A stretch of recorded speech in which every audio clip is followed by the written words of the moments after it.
పరలోకమందున మా తండ్రి, మరలా తిరిగి మరొక్కసారి ఈ ప్రాంతంతో మీ మాటలు మేము అందించడానికి, మాట్లాడడానికి, మీ రాజ్యములో మేమంతా కలిసి హక్కుదారులుగా నిలబడడానికి, మరింత బలం పొందడానికి ఈ సమయాన్ని మీరు దయచేసినందుకు తండ్రి మీకు స్తుతులు, స్తోత్రములు. అవసరమైన మాటలు, కావలసిన తండ్రి ముఖ్యమైన సంగతులు వారికి అర్థమయ్యే రీతిలో తండ్రి బోధించడానికి నన్ను వాడుకోండి. మీ సహాయం లేకపోతే నేను ఏమీ మాట్లాడలేను తండ్రి. ఏ విధముగా చెబితే వారికి అర్థమవుద్దో వారికి అర్థమయ్యే రీతిలో తండ్రి మీ ఆత్మ సహాయంతో నన్ను వాడుకోండి. మీ మహిమను కానీ తండ్రి, మీ యొక్క స్థానమును కానీ మేము దొంగిలించేవారుగా మేము ఉండక మమ్మల్ని మేము మరుగు చేసుకుంటూ తండ్రి అన్ని విధాలుగా తగ్గించుకుంటూ మిమ్మల్ని హెచ్చిస్తూ మీకు లొంగిపోతూ మీ పిల్లలను తండ్రి మీకు దగ్గర చేయాలన్న ఒక గొప్ప ఆలోచనతో ఈ సభలు ఏర్పాటు చేశారు. ఆ సభకు తండ్రి మీ కృప చేత మేము రావడం జరిగింది తండ్రి. ఇంత ప్రయాస, ఎంత కష్టము, ఎంత సమయము తండ్రి వ్యర్థమైపోకుండా కనీసం ఒక్కరైనా ఈ మాటల మీద తండ్రి వారి మనస్సును కేంద్రీకరించి తమ్మును తాము తండ్రి ఏ విధముగా తండ్రి దేవుని ఎదుట మేము ఉన్నాము అని పరీక్షించుకునే మనస్సు వరకు దయచేయండి. అందరినీ మీ చేతులకు అప్పగిస్తున్నాం. సమయాన్ని, నడిపింపుని మీకు అప్పగిస్తూ క్రీస్తు నామమున ప్రార్థన సమర్పిస్తున్నాము తండ్రి. ఆమేన్. కావలసిన మాటలు విందాం. సందర్భానుసారమైనవి. సంఘానికి ప్రస్తుతానికి జరుగుతున్న దినములు మనకు తెలుసు. శ్రమ దినాలు జరుగుతున్నాయి మనకి. ఈ శ్రమ దినాలు 40 రోజులు జరిగిస్తారు. చాలా మంచిది. ఏడాదికి 7 మాటలు జ్ఞాపకం చేసుకునే మనం మరొకడు కూడా జ్ఞాపకం చేసుకోవాలి. ఇవి ఏడాదికే కాదు, వారములో ఉన్న 7 రోజులు ప్రతిరోజు ఈ సిలువను మనం జ్ఞాపకం చేసుకోవాలి. బైబిల్ని సీజనల్గా అలవాటు చేయకూడదు. ఈ సందర్భాలు ఈ టైంలోనే చదువుకోవాలని బైబిల్లో రూల్ లేదు. దేవుడు అలా రాయించలేదు. దేవుడు రాయించడానికి ముఖ్యమైన బైబిల్ యొక్క ఉద్దేశం ఏమిటి అని అడిగితే సిలువను బాగుగా ఎరగాలి. సిలువ దాని చుట్టూ జరిగిన సన్నివేశం మనకు పూర్తిగా తెలిసినప్పుడు మన ఎదుటి వారితో ఎలా మాట్లాడాలో మనకు అర్థమవుతుంది. సిలువ త్యాగం మనకు అర్థమైనప్పుడు మనం ఎలా బతకాలో కూడా మనకు అర్థమవుతుంది. సిలువ మనకి బాగా అర్థమైనప్పుడు మన వర్తమానం కూడా ఎలా ఉండాలో కూడా మనకు అర్థమవుతుంది. సిలువ మనకు బాగా అర్థమైనప్పుడు మన ప్రార్థన విధానం వేరుగా ఉంటుంది. సిలువ విశ్వాసిని సరి అయిన గైడ్ లైన్స్లోనికి తీసుకెళ్తాది. సిలువ మనకు సరిగ్గా అర్థం అవ్వలేదు అనుకోండి, బైబిలే పట్టుకుంటాం, బూతులు అనే పదం ఒకటి తక్కువ తప్ప అన్నీ మాట్లాడతాం. సిలువ మనకు సరిగ్గా అర్థం అవ్వలేదు అనుకోండి, మందిరంలోనే కూర్చుంటాం కానీ బయట ఉన్న యాసాలకు ఏమీ తీసిపోం. సిలువ మనకు అర్థం కాలేదనుకోండి, బయట మాట్లాడుతున్న రాజకీయ ప్రసంగాలకి ఇక్కడికి పెద్ద తేడా ఏమీ ఉండదు. సిలువ అర్థం అవ్వకపోతే, సిలువ మనకి సరిగ్గా అర్థం అవ్వలేదనుకోండి, మనం పాడుతున్న పాటలకు కూడా సరి అయిన అర్థాలు ఉండవు కాక ఉండవు. అందుకే ఈరోజు మనం నిలబడదాం. ఏంటి అసలు సిలువ అంటే? మనసు పెట్టి వినండి, కళ్ళంటే నీళ్ళు వస్తాయి. హృదయంతో ఆ వాక్యాలు చదవడం ప్రారంభించండి. ఎంత ఘోరం జరిగిందయ్యా అని ఒక్కసారి మన పెదవులు తడబడతాయి. చూద్దాం, వెళదాం. మత్తయి సువార్త 27వ అధ్యాయం, మత్తయి సువార్త 27వ అధ్యాయం 45వ వచనం నుండి. మత్తయి సువార్త 27వ అధ్యాయం 45వ వచనం. మధ్యాహ్నం మొదలుకొని 3 గంటల వరకు ఆ దేశమంతటా చీకటి కమ్మెను. ఇంచుమించు 3 గంటలకు యేసు ఏలీ ఏలీ లామా సబక్తాని అని బిగ్గరగా కేక వేశాను. ఆ మాటకు నా దేవా నా దేవా నన్నెందుకు చెయ్యి విడిచితివని అర్థము. ఆగుదాం. అరే తమ్ముడు కూర్చోకొని చెప్పుదురు, వద్దులే కూర్చోవద్దు, కూర్చో. ఈ పిల్లలు తిరగనివ్వకండి. రాయబడిన మాటను మీరు గమనించండి. అక్కడ రాయబడిన లేదా వాడబడిన యేసుప్రభు ఆకాశానికి భూమికి మధ్య వేలాడుతూ మాట్లాడుతున్న ఆ భాష పూర్ పీపుల్స్ మాట్లాడే పూర్ లాంగ్వేజ్. మీకు అర్థమైందో లేదు? సామాన్యమైన ప్రజానికి, చదువు లేనివారు, చదువు సంధ్య లేనివారు మాట్లాడే ఒక లో ఉండే ఒక నేరో లాంగ్వేజ్. అంటే మీకు అర్థమవుతుందో లేదో, లిపిలో కూడా సరిగ్గా దొరకని ఒక కామన్ లాంగ్వేజ్ ఉంది. దాన్నే అరమిక్ అంటారు లేదా అరబిక్ అంటారు. అంటే గ్రీకు వేరు, ఇబ్రూ వేరు, ఇది క్లాసిక్ లాంగ్వేజ్. మీరు కూడా గమనించండి, మనకు తెలుగులో కూడా కొన్ని అదో రకం భాషలు ఉంటాయి మనకి. అవి టెక్స్ట్ బుక్లో కూడా ఉండవు. మనం మాట్లాడతాం కదా అప్పుడు, ఆ పదాలకు కొన్నిసార్లు మనకు డిక్షనరీలో కూడా అర్థాలు దొరకవు. యేసు ప్రభు ఎలాంటి రోదన చేస్తున్నప్పుడు ఎలాంటి భాష ఉపయోగించాడంటే, సామాన్యమైన బడుగు బలహీన దౌర్భాగ్యమైన విసిరివేయబడిన మనుషులు మాట్లాడుకునే ఒక నీచమైన భాషగా ఒక భాషను మాట్లాడాడు. ఏమిటా భాష అంటే, ఎవరు చదువుకునేవారు మాట్లాడే భాష కాదు, ఏదో కూలీనాలు చేసుకునే ఒక మనుషులు మాట్లాడే భాష. ఆ భాష ఏంటంటే అది అరమిక్ భాష. అందుకే ఆ చుట్టూ ఉన్న ఇశ్రాయేలు ఎవ్వరికి ఆయన ఏం మాట్లాడుతున్నాడు ఏమి వాళ్ళకి అర్థం అవ్వలేదు. ఆయన ఏం పలుకుతున్నాడో చదువుకున్న శాస్త్రులకు కానీ పరిసయ్యులకు కానీ అర్థం అవ్వలేదు. ఆయన మాట్లాడుతున్న భాష ఎవరో పేదవారు చిన్నవారు మాట్లాడుకుంటున్న భాషలో ఆయన బాధపడుతున్నాడు. ఆ మాట చెబుతున్నాడు చూడండి, ఏలి ఏలి లామా సబక్తాని.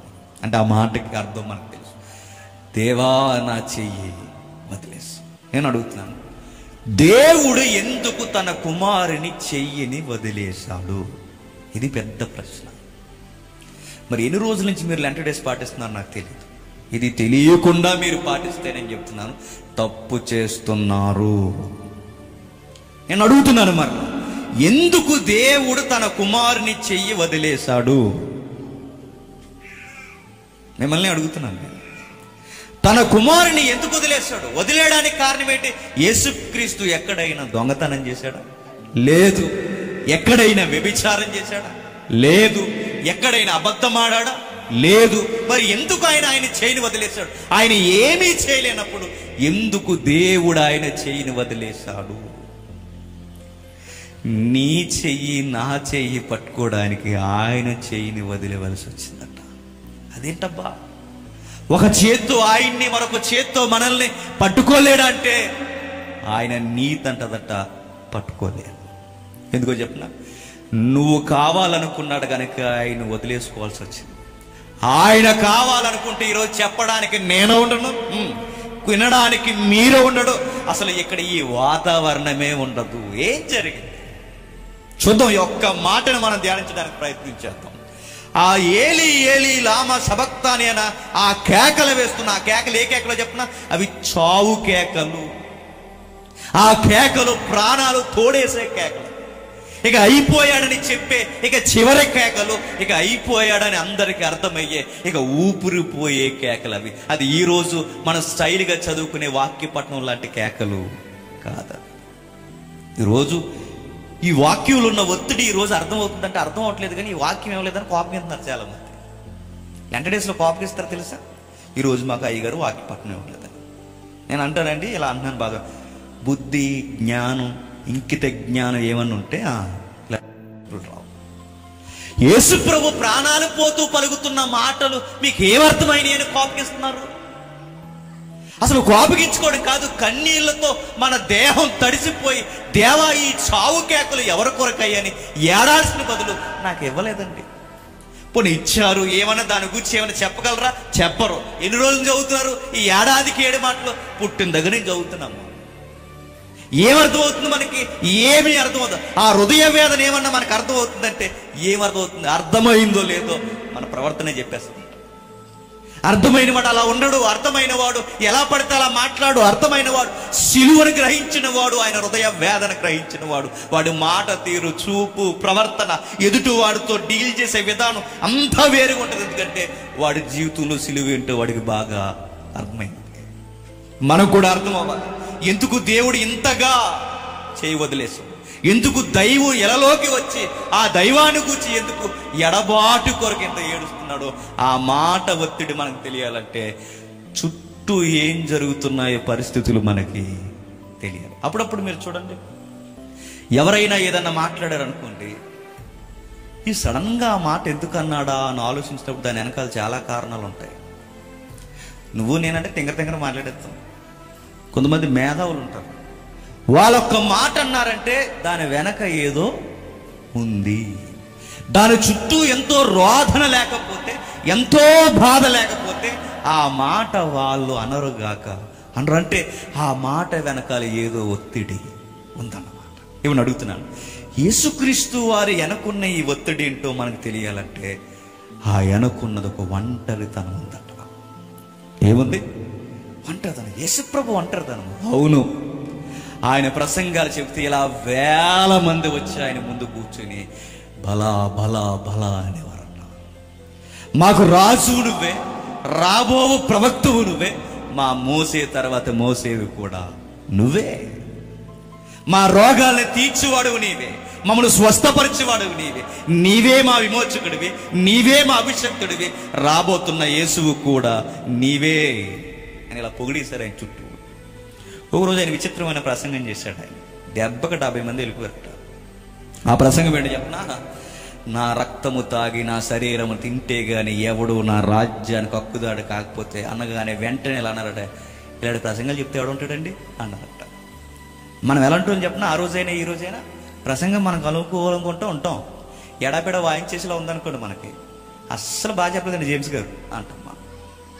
మనకి ఎలా ఉండదు చెప్పనా, నీ పిండి పిసుకు తొట్టి నిండిపోద్ది అన్నారు మనకి. ఈ తొట్టి తీసి ఇప్పుడు అకౌంట్ పెట్టాలి మనకి, మీ అకౌంట్లో డబ్బులు పెరిగిపోతాయి అనగానే ఎంత బాగా చెప్పాడు అంటాం. అలా ఉండాలి. మళ్ళీ పొగిడి బుజ్జగించి, నాయన ఏం పర్లేదు నాయన, ఆ పాపం చేసావా, ఈ వారం వచ్చి ప్రభురాత్రి భోజనం చేసుకుని ప్రార్థన చేసుకో, దేవుడు క్షమించేస్తాడు అనగానే అమ్మయ్యా అనిపిస్తాం. మనకు బుజ్జగించే మాటలు నచ్చుతాయి తప్ప మళ్ళీ ఎడాపెడా వాయించే మాటలు ఈ రోజున్న మనుషులకు నచ్చలేదు. ఆ రోజున్న మనుషుల ప్రభువు అన్నాడట, ఇలా మీరు ఊరకే అలా తిరగడం కాదు, మీరు నా శరీరాన్ని నా రక్తాన్ని తాగితే గాని మీకు విమోచన లేదనగానే ఇది ఘోరమైన ప్రసంగం, ఈయనతో మేము ఉండాల్సిన అవసరం లేదన్నారట. అంతే. ఎప్పుడైతే ఆ ప్రసంగం వెంటనే అన్నారట, మోమాటం లేకుండా, ఇదిగో మేము వెళ్ళిపోతున్నాం. యేసుప్రభు అన్నాడట, మీరు వెళ్ళిపోతున్నారని నేను ప్రసంగాన్ని ఏమి మార్చాను. మనమైతే ఏం చేస్తామండి, ఈ వారం ప్రసంగాన్ని కొంతమంది మానేసారు, వచ్చే వారం ఏం చేస్తాం చెప్పండి, ఆ మానేసిన ఎలా వచ్చేయాలని ప్లాన్ చేస్తాం. యేసుప్రభు అలా కాదట, ఏయ్ ఏయ్ రే టింగిరి ఎవరో కంట్రోల్ చేయండి, నాకు బలహీనత ఉందండి, నాకేం డిస్పెన్స్ ఉందో చెప్పలేండి, నాకు కొంచెం పీస్ఫుల్గా ఉండ. జరుగుతున్న విషయం చూడండి, యేసుప్రభు వారి యొక్క ఆ ప్రసంగాన్ని విన్న తర్వాత వెళ్ళిపోయారట. యేసుప్రభు అన్నాడు, మీరు కూడా వెళ్ళిపోతారు. 12 మందిని అడిగాడు. వెంటనే అన్నాడు పేతురు, ప్రభువా నిన్ను విడిచి జీవగల మాటలు విడిచి మేము ఎక్కడికి పోవాలి, ఎక్కడికి పొమ్మంటావు, చావైనా రేవైనా నీతో. వెరీ గుడ్, ఫాలో మీ అన్నాడు. వెళ్ళిపోతున్నారు. ఒకరోజు యేసుక్రీస్తు వారికి అరెస్ట్ వారెంట్ వచ్చింది. పబ్లిక్ గా ఆయన ప్రేయర్ లైఫ్ లో ఉండగానే అర్ధరాత్రి మిడ్-నైట్ అరెస్ట్ జరిగింది. ఎప్పుడు గుర్తుపెట్టుకోండి, అరెస్టులు ఎప్పుడు తెల్లవారుజామున జరుగుతాయి లేదా మిడ్-నైట్ జరుగుతాయి. ఈ రోజుకి అదే పద్ధతి. కరెక్ట్గా ఎప్పుడు దొరుకుతుందో చెప్పనా, పోలీసుని చెప్తున్నాను, మిడ్-నైట్ దొరుకుతారు. కరెక్ట్గా ఎప్పుడు దొరుకుతుందో చెప్పనా, తెల్లవారుజామున దొరుకుతుంది. ఎందుకంటే పక్షులు పెట్లన్నీ గుడి చేరే టైం అదే. కరెక్ట్గా ఎక్కడికి పోయినా గుడికి వస్తారు. ఆ రోజు ఈయన ఎక్కడ ఏ గూట్లో ఏ ఇంట్లో దొరకడట. ఈయనకు ఒక అలవాటు ఉందట. అలవాటు ఆయనకి అడ్డ, అది ప్రార్థన అడ్డ.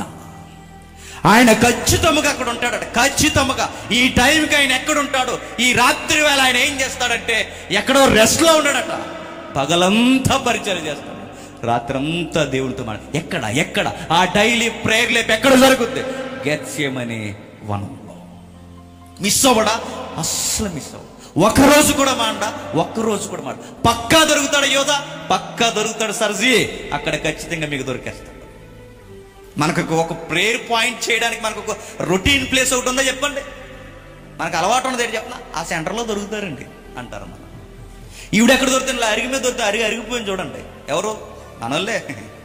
అరిగిల మీద, సెంటర్ల మీద అర్ధరాత్రి వరకు, అపరాత్రుల వరకు, పగలు రాత్రి మనం గడిపే కొన్ని పనికి మాల స్థలాలు ఉంటాయి. ఎప్పుడైనా ఈ టైంకి ప్రార్థనా స్థలం ఒకటి ఉంది, అక్కడ దొరుకుతాడని మనకంటూ అడ్రస్ ఉందా? నా లేదు. మనకి 7 అయితే 8 గంటలకు ఎక్కడ దొరుకుతారు? టీవీ కాడ దొరుకుతారు. 9 అయితే ఎక్కడ దొరుకుతారు? బిగ్ బాస్ షో దగ్గర దొరుకుతారు. మధ్యాహ్నం ఎక్కడ దొరుకుతారు? ఏ వస్తాయి వంటలు, అక్కడ దొరుకుతారు. ఇంకెక్కడ దొరుకుతారు? ఇక్కడే దొరుకుతాం మనం. కానీ ప్రేయర్లో ఖచ్చితంగా ఏం మిస్ అయినా, భోజనమైనా మానేస్తాడు. కానీ తన తండ్రితో మాట్లాడకుండా ఉండలేని ఒక ఏరియా ఉంది ఆయనకి, అక్కడ దొరుకుతాడు. నాకు అడ్రస్ ఆయనకు ఉందట. ఎవరికి? ఎస్ ప్రభు. సరే, రాత్రికే బలగాలు బయలుదేరిపోయాయి.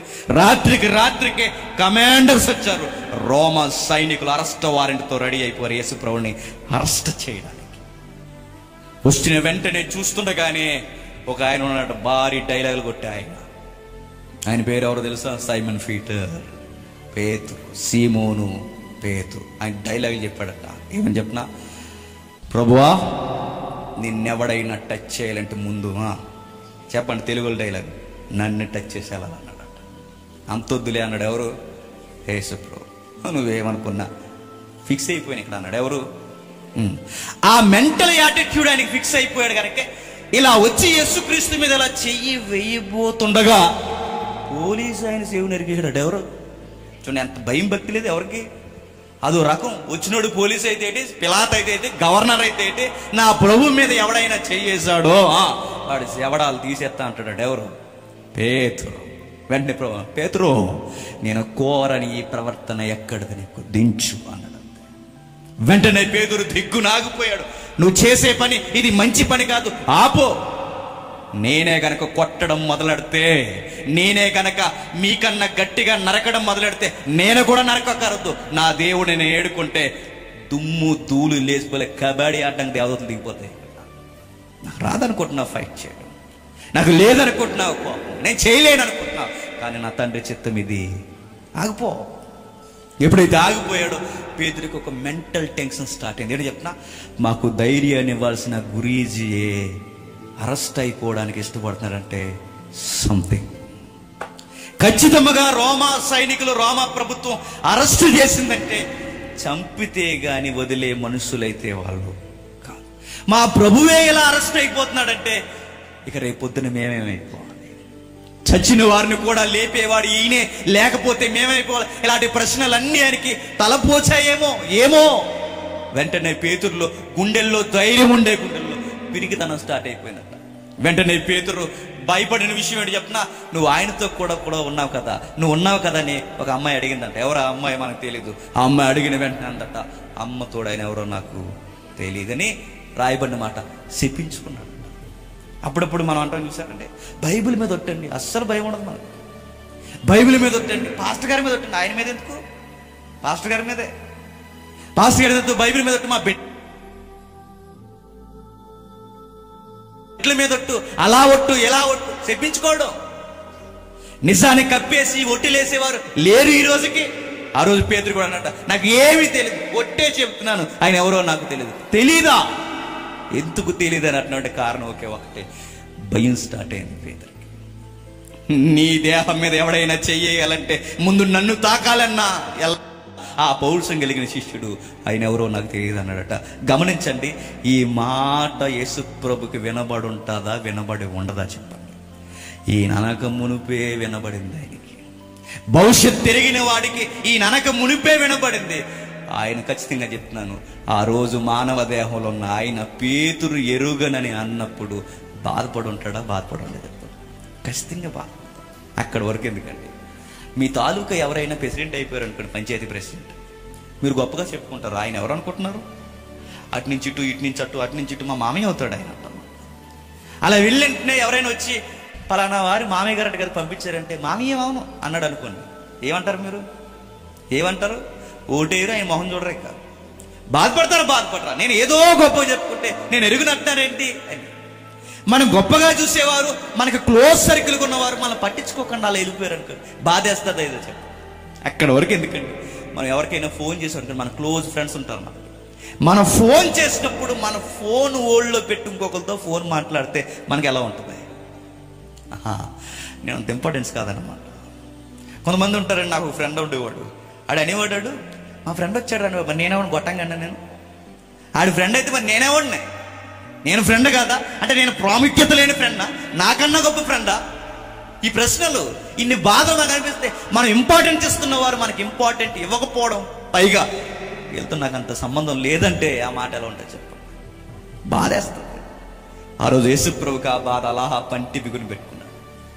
మిగిలిన శిష్యులు ఉన్నారట, ఆయన ఇలాగ అరెస్ట్ చేసి అదుపులోకి తీసుకున్నారో లేదో, ఒక శిష్యుడు వస్త్రాలు వదిలేసి పారిపోయాడట. అటొక శిష్యుడు, ఇటొక శిష్యుడు, అలాగొక శిష్యుడు, పేదరు ఒకరు రకరకాలుగా వెళ్ళిపోయారట. ఎవ్వరూ లేరు, ఆయన చుట్టూ శిష్యుడు అన్నవాడు ఎవ్వడు లేడు. ఇప్పుడు ఆయన పేరేంటి చెప్పనా? ఒంటరి వాడు, ఒకే ఒక్కరు, ఎవరూ లేనివారు.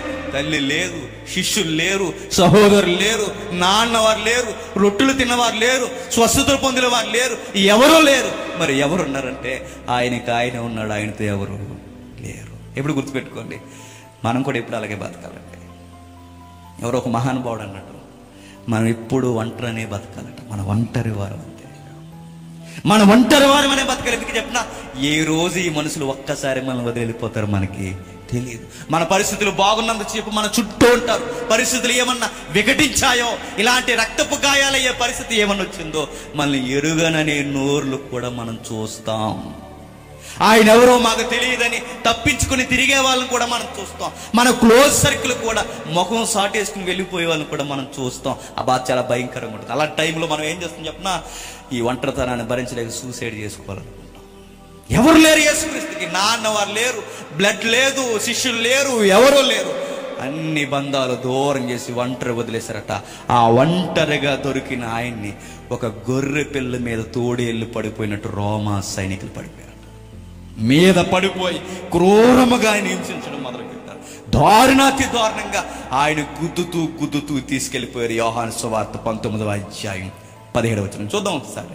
ఈ ఒక్క మాట అర్థం చేసుకోవడానికి చుట్టూ ఏం జరుగుతున్నాయో చూద్దాం. యోహాను సువార్త. ఆయనను తీసుకుని పోయిరి, ఆయన తన శిలువను మోసుకుని కపాల స్థలమను చోటునకు వెళ్ళెను.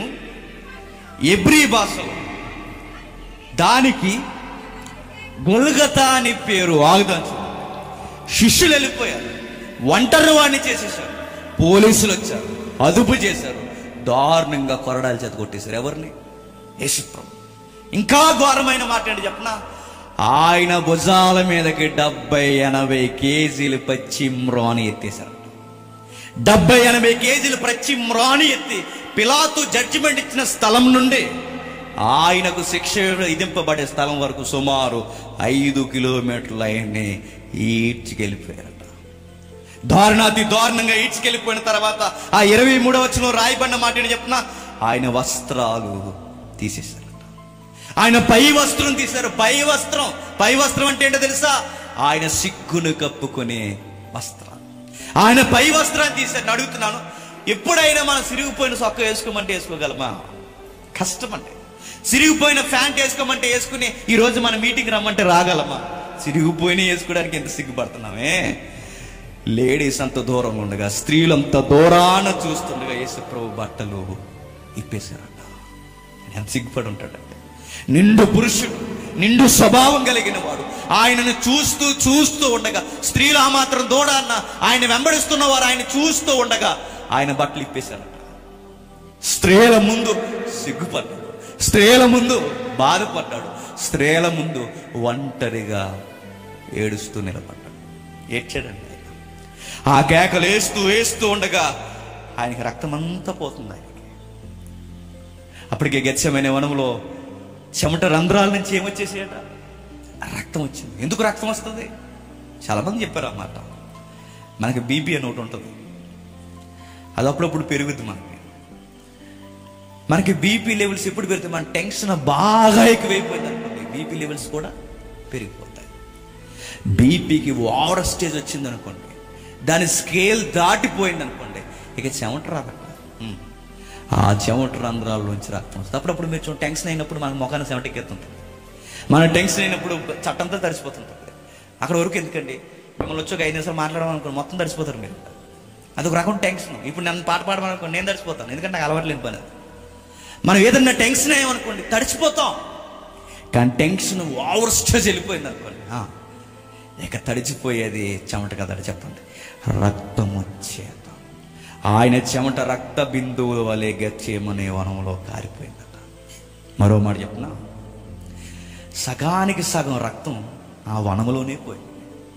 నిద్ర లేదు, సరి అయిన విశ్రాంతి లేదు. ఎప్పటి నుంచి ఆయనకి విశ్రాంతి అంటే ఎప్పటి నుంచో లేదు. ఆయనకి పుట్టింది మొదలుకొని ఆ రోజు వరకు కూడా ఆయనకి సరి అయిన విశ్రాంతి లేదు. తలవార్చడానికి స్థలం కూడా లేదు. రక్తం పోతున్న వెంటనే అక్కడే సగం రక్తం పోయింది. సైనికులు అరెస్ట్ చేశారు, అప్పుడే కొట్టేశారండి. ఎవరిని? యేసుక్రీస్తు. కొరడా దెబ్బలంటే, రోమా కొరడా దెబ్బలంటే ఎలా ఉంటాయి చెప్పిన, ఈరోజు మనకు అప్పుడప్పుడు నిమ్మకాయలు, మీసాల మీద నిమ్మకాయలు టక్క టక్క అని కొట్టుకుంటారు. అది కాదు. అప్పుడప్పుడు మీ ఇంట్లో మాట వినకపోతే చిన్న కొరడాలు చేస్తారు. అది కాదు కొరడా అంటే. వాళ్ళ కొరడాలు ఎలా ఉంటాయి చెప్పిన, రోమా కొరడాలు జంతువుల ఎముకలతో తయారు చేస్తారు. జంతువుల ఎముకలు అంటే ఆడపిల్లకి జడలు వేస్తారు కదా, 2 జడలు 3 జడలు 4 జడలు. ఈ మధ్య ఆడెవడ 70 జడలు వేసుకున్నాడు, గొడవ లేకుండా. సేమ్ కొరడాకి జడలుగా వేస్తారు. రోమా కొరడాకి అవి జడల్లా ఉంటాయి. ఆ జడలకి చివరన జంతువుల ఎముకలు ఉంటాయి చూసారా, ఆ ఎముకలను సన్నగా చెక్కి దానికి ఇలా కొయ్యిల్లా ఉక్కుల్లా తయారు చేస్తారు. ఆ చివరిని కడతారు. ఆ కొరడా చేత ఇలా ఈపు మీద కొట్టారనుకోండి, ఆ ఉక్కులు లాంటివి ఆ జంతువుల ఎముకలు ఏం చేస్తాయి చెప్పిన, ఆ దేహాన్ని అలా పట్టుకుని లాగేస్తాయి. ఇలా 45 సుమారు 50 దెబ్బల వరకు కొడతారట. అప్పటికైనా దేహాన్ని కొట్టేశారు. గెత్సెమనే వనములోనే రక్తం పోయింది. ఇప్పుడు ఈ కొరడా దెబ్బలకు ఉన్న రక్తం కూడా పోయింది. మరో మాట, అక్కడి నుంచి తీసుకుని వస్తున్నప్పుడు 70-80 కేజీలు పచ్చిమ్రాన్ ఎత్తేశారు. ఈ బరువైన పచ్చిమ్రాన్ ఆయన భుజాన్ని మెడని నలిపేస్తూనే ఉంది. అక్కడ కూడా రక్తం పోయింది. నేను అనుకుంటానండి, యేసుప్రభు మనకన్నా శక్తివంతంగానే ఆయన మరణాన్ని ఎదుర్కొన్నాడు.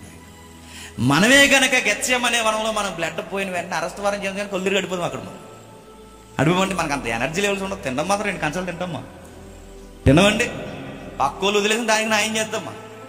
ఖాళీ దొరికిందంటే టైం పాస్ అవ్వకపోతే అన్నం తినే వాళ్ళు ఉన్నారు తెలుసా. టైం పాస్ అవ్వకపోతే కొంతమంది తింటుంటారండి, ఇంకా భవిష్యత్తులో రైస్ దొరకదు, ఇదే లాస్ట్ రోజు అన్నట్టు. ఇంకంతే, ఇంక తినవే తినడం. తినొద్దని అనట్లేదు, తినండి. కానీ ఆ తిన్న శక్తిని కూడా మనం చెప్పండి ఉపయోగించాలి. యేసుప్రభువుని చూడండి, ఆయనకి రెస్ట్ లేదు, భోజనం లేదు, ఏమీ లేదు. కానీ విచిత్రం ఏంటో చెప్పినా, ఆయన ఎక్కడా ఒలిగిపోలేదట. నలిపేస్తున్నారు. ఆయనకి మేకులు వేసేసారు. 3 మ్రేకులు ఆయన దేహంలోనికి దించేశారు. అక్కడ కూడా రక్తం పోయింది ఆయనకి. గెత్సెమనే వనంలో పోయింది, కొరడా దెబ్బలకు పోయింది. ఈ చేతికి ఆ చేతికి మేకులు వేసినప్పుడు అక్కడ కూడా రక్తం పోయింది. ఎందుకు రక్తం పోయిందో చెప్తున్నాను వినండి. ఆ తర్వాత ఏలాడ తీసేసారు, రక్తం అంతా పోతుంది. నేను అనుకుంటాను, ఆయన నిండు ఆరోగ్య పురుషుడు కనుక అంత నలిపేసిన ఇంకా బతికే ఉన్నాడు. మన ఆరోగ్యాలు అలాంటివి చెప్పనా, గట్టిగా 2 ఇరేషనలు అని అనుకోండి, చెప్పండి ఉంటారు బ్యాచ్. గట్టిగా 2 మోసం చదివితే అంతే, సెలవులు ఎక్కించేయాలి, మరి బతకరా డౌట్ వచ్చేది మనం. మరికొంతమంది ఉంటారు చూడండి, చెప్పండి 2 వామిటింగ్స్ అలా అయినాయి అనుకోండి, అంతే. ఒకడు పొరపాటున బ్లడ్ ఇచ్చాడు, నాకు తెలిసినోడు. ఆడు బ్లడ్ ఇచ్చిన తర్వాత ఆడు సుఖం లేదు, మేము బ్లడ్ ఇవ్వాల్సి వస్తుంది. మళ్ళీ తిరిగాడికి నేను ఎవడేమన్నాడు రా అని ఆడు ఆ రోజు నుంచి ఈగైపోయాడు. మన ప్యాకెట్ బ్లడ్ ఇవ్వలేము, సరిగ్గా మోసన్స్ అయితే బతకలేము, 2 వాంతులు అయితే ఉండలేము. యేసుక్రీస్తుగా నేను చెప్తున్నాను, ఆయన జీవితాన్ని నలిపేశారట. నిండు ఆరోగ్యంతో ఉన్నాడు చూడండి. ఇంత ఆరోగ్యకరమైన పురుషుడిని చిత్రవద గురి చేస్తారట, రక్తమంతా ఒలికించేశారు. ఆయన చివరి రక్త బట్టు వరకు కాచేశారు. కానీ గుర్తుపెట్టుకోండి, ప్రమాదపు అంచు చివరి స్టేజ్ ఏంటో చెప్పిన, మన బాడీలో ఉన్న రక్తం అంతా పోతుంది అనుకోండి, ఒక సహనం ఉంటుంది. డాక్టర్లు చెప్తారు, వాళ్ళకి దాహం వేస్తుందట. ఏమేస్తుంది? దాహం. మా తాతయ్య ఒకరు అలాగే చనిపోయాడు. ఆదివారం ఊరు వెళ్ళారు. వెళుతూ ఉండగా వాళ్ళు తిరిగి వస్తున్న టైంలో ఈ ఆటో వాళ్ళు కక్కుర్తులు ఉంటారు కదండి, ఎక్కడ ఎవరైనా ఉంటే ఆ కక్కుర్తి పనులు చేయకండి, ఆటోతో వెళ్తున్న వారు ఎవరైనా ఉంటారు. వీళ్ళు కక్కుర్తి పనులు ఏంటి చెప్పిన, ఆ 10 రూపాయల కొరకు మనుషులు ఏమైపోయినా పర్లేదు, కక్కుర్తి పనులు చేస్తారు. వాళ్ళ కక్కుర్తి పని ఏం చేస్తారంటే వెనకాల కూర్చున్న వాడిని తీసుకొచ్చి ఎదురు కూర్చోబెట్టాడు. ఎందుకు టికెట్లు ఎక్కువ వచ్చినాయి. ఈ కక్కుర్తి పనులు చేస్తూ ఈ పెద్ద ఆయన్ని 80 కేజీల మనిషిని ఎదురు కూర్చోబెట్టాడు. అటొకరిని ఇటొకరిని కూర్చోబెట్టి తోలుకుంటూ వెళ్ళిపోతున్నాడు. ఎదురు ఇంకొక 4 టికెట్లు ఉన్నాయని చెప్పి కంగారు వచ్చి అటు ఇటు తిప్పేశాడు. ఈ తిప్పేసిన టైంలో ప్రతివాడు హైవే మీద సరిగ్గా అది ఇలా సైడ్ వేస్తున్నప్పుడు ఆ ఆటో ఇలా బోర్ల పడిపోయింది. ఆ వృద్ధుని మీద పడిపోయింది. ఆ పడిపోయిన ఆ కొన ఉంటుంది చూసారా, ఆ ఎదురు కూర్చున్నప్పుడు ఆ ఆటో ఒక కొన, ఆ కొన సరిగ్గా ఇక్కడ ఉంటుంది చూసారా, ఈ జాయింట్ అంతా కట్ అయిపోయింది. నరాలన్నీ కట్ అయిపోయి బ్లడ్ అంతా పోయింది. అందుబాటులో ఎవరు లేరు, అందరూ పనులకి వెళ్ళిపోయారు. అందరూ మేము దూరంగా ఉన్నాం, ఎవరు అందుబాటులోకి వెళ్ళలేదు.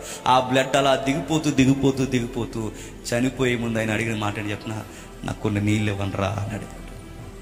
నాకు దాహం వేస్తుందిరా, నీళ్ళు ఇవ్వనరా అని. డాక్టర్లు అన్నారు నీళ్ళు ఇవ్వద్దు.